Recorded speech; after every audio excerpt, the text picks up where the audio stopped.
parlons anglais. Let's speak English. Si vous voulez apprendre l'anglais en français sans vous exposer à la langue, en pensant que vous ferez des progrès de cette manière, alors cette vidéo n'est pas pour vous. If you want to learn English without exposing yourself to the language, then this video isn't yours. Today we are going to talk. Aujourd'hui, nous allons parler. Nous allons converser. I will speak, you will listen, and we will interact. You can make comments, asking questions, saying anything you catch or that you do not catch in context. Even if your level is very low, même si votre niveau est très bas, pay attention to the context. Focus on the message, not necessarily the individual words that you might not be familiar with. Focalisez-vous sur le message. Voulez-vous progresser en anglais sans contrainte d'horaire et avec un véritable accompagnement? Rejoignez ma communauté privée sur WhatsApp pour une immersion totale. Dans le Daily Chat, chaque jour, vous recevrez des leçons, des exercices et nous aurons des échanges en audio tout le long de la journée dans un groupe WhatsApp. Vous pourrez parler directement avec moi, poser vos questions et recevoir des corrections détaillées. En plus, nous avons au moins 2 heures de séance en direct par semaine pour aller encore plus loin dans votre apprentissage. Tout cela pour seulement 30 €, soit 20 000 francs CFA par mois. Profitez de cette offre promotionnelle et commencez à parler l'anglais maintenant. Focalisez-vous sur le message et non nécessairement les mots utilisés de manière individuelle. That's how you make progress, even though you get lost at times. The main thing is not about catching every single word and every single sentence, but it's just about being exposed to the language. You can practice your listening actively and passively. Sometimes you go for vocabulary, for information, for concrete linguistic inputs. And in other contexts, you just listen for the sake of listening. Imagine that you find yourself abroad in another country with a different culture and a different language. You do not have a teacher.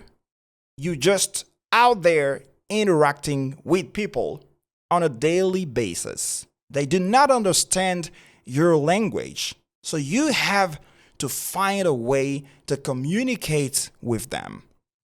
Will you survive? Certainly. Even though your level is literally inexistent, you are at ground zero. You can't even say hi the first time you get to talk to these people.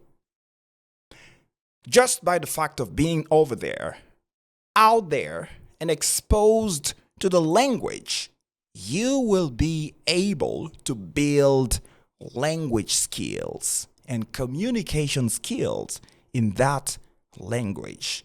This is proven.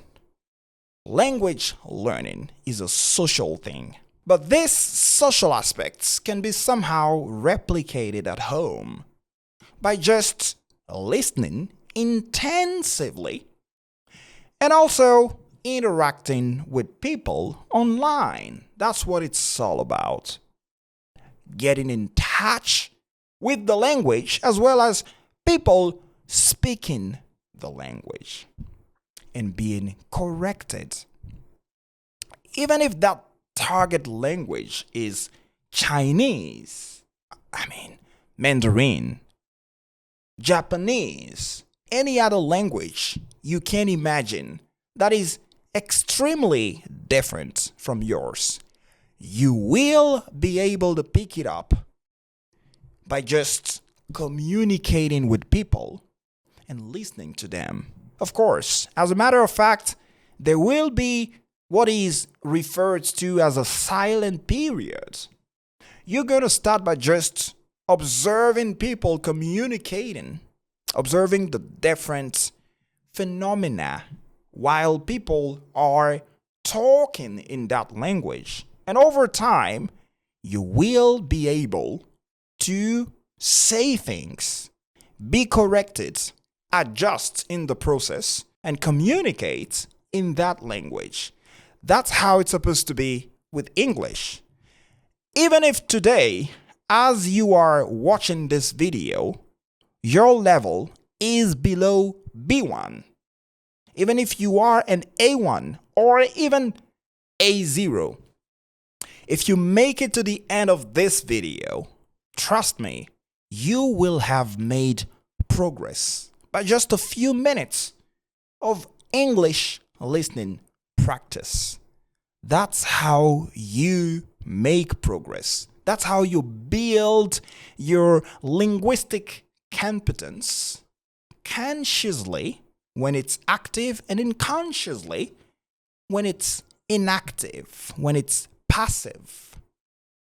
English learning goes through exposure. Do not only rely on French spoken English classes. These are fine for explaining concepts. I do it a lot for the algorithm. But you want to spend a lot of time listening. You want to accumulate at least, but this is going to be actually the very bare minimum of 5,000 listening hours. Bare minimum. This is a lot of time. This is a whole lot of time. But this is still nothing compared to the listening exposure that a regular native speaker goes through before they actually use the language accurately. Imagine how much time you have lost not listening to English, not being in touch with the language before you actually got started with it. You have to catch up on this. And it's going to take time. It's going to take a lot of listening practice. And these 5,000 hours will be round about 3 to 4 hours a day. If you can't make it, you can still cut it into 2 and go for an hour and a half. Even if you don't do it on a daily basis, you can still do it on a weekly basis. Then it's going to go from your daily 1 hour and a half to round about 5 hours weekly.